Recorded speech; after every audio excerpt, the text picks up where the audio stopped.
Zelenskyy and Trump set to meet in Davos over $800 billion reconstruction deal.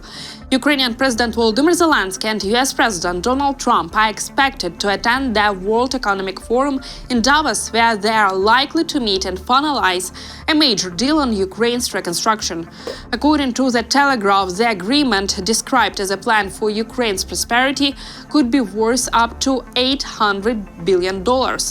Ukrainian President Volodymyr Zelenskyy had initially hoped to travel to the White House next week to finalize an economic prosperity deal and discuss security guarantees. However, European allies from the so-called coalition of the willing advised against the visit, suggesting the World Economic Forum in Davos as a more suitable venue to meet President Donald Trump. Officials say the plan is to use the Davos meeting to finalize an economic agreement that would form part of a broader peace agreement with the US. According to Ukrainian officials, the so-called prosperity plan aims to attract around $800 billion over 10 years to rebuild the country and restart its economy through a mix of loans, grants, and private investment.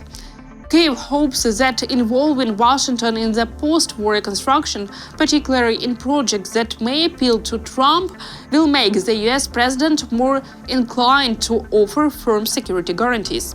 The agreement builds on a mineral deal signed last year, which granted American investors preferential access to future mining projects in Ukraine.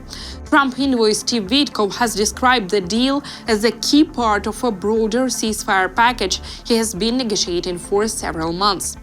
Zelenskyy also confirmed to Bloomberg that Ukraine is discussing a potential free trade agreement with the US as a part of a wider post-war recovery strategy. According to Zelenskyy, the deal would introduce zero tariffs on trade with the United States and apply to specific industrial regions of Ukraine. He said this would give Ukraine a significant competitive edge over neighboring countries and could attract new investment and business. Russia has used the Oreshnik missile against Ukraine for the second time. The move appears aimed at intimidating the West. According to the Institute for the Study of War, Moscow wants to discourage Europe and the United States from offering security guarantees to Kyiv. The assessment was published on January 9th. Analysts say Russia deliberately targeted Ukraine's Lviv region with an Oreshnik missile strike on January 9th.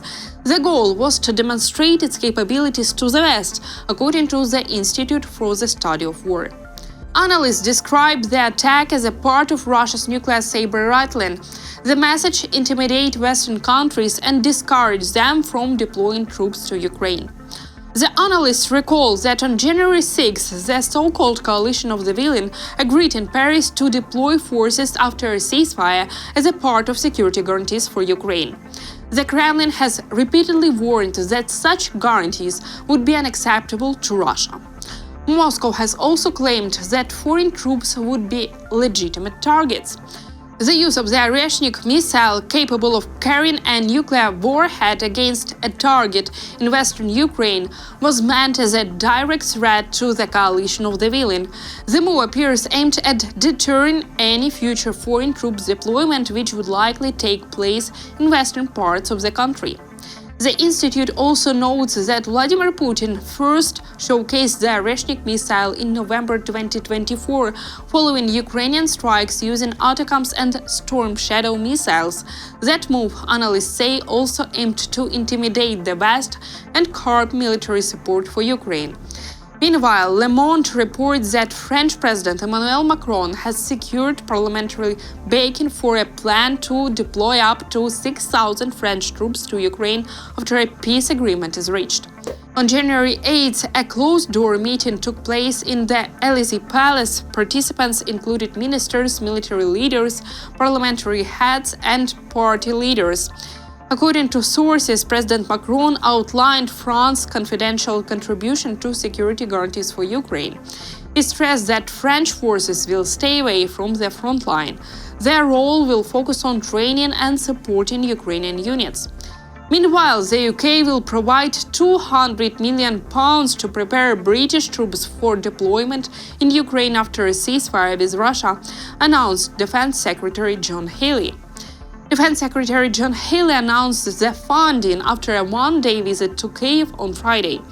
The money will go toward upgrading vehicles and communication systems, providing drone defense and other equipment.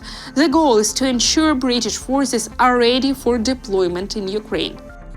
We are surging investment into our preparations following the Prime Minister's announcement this week, ensuring that Britain's armed forces are ready to deploy and lead the multinational force Ukraine, because a secure Ukraine means a secure UK. Meanwhile, Russia is already threatening Europe with the Oreshnik missile if troops are deployed to Ukraine after a peace deal. The warning came from Dmitry Medvedev, deputy head of Russia's Security Council and former president, who posted it on social media platform X. Medvedev reiterated Russia's long-standing position: the country will not accept NATO troops on Ukrainian soil. The ruling European dimwits want a war in Europe after all. It's been said 1,000 times. Russia won't accept any European or NATO troops in Ukraine. But no, Macron keeps peddling this pathetic bullshit. Well, come on then. This is what you'll get. That's all for now. Thank you for watching, and don't forget to subscribe to our channel and leave your comments below.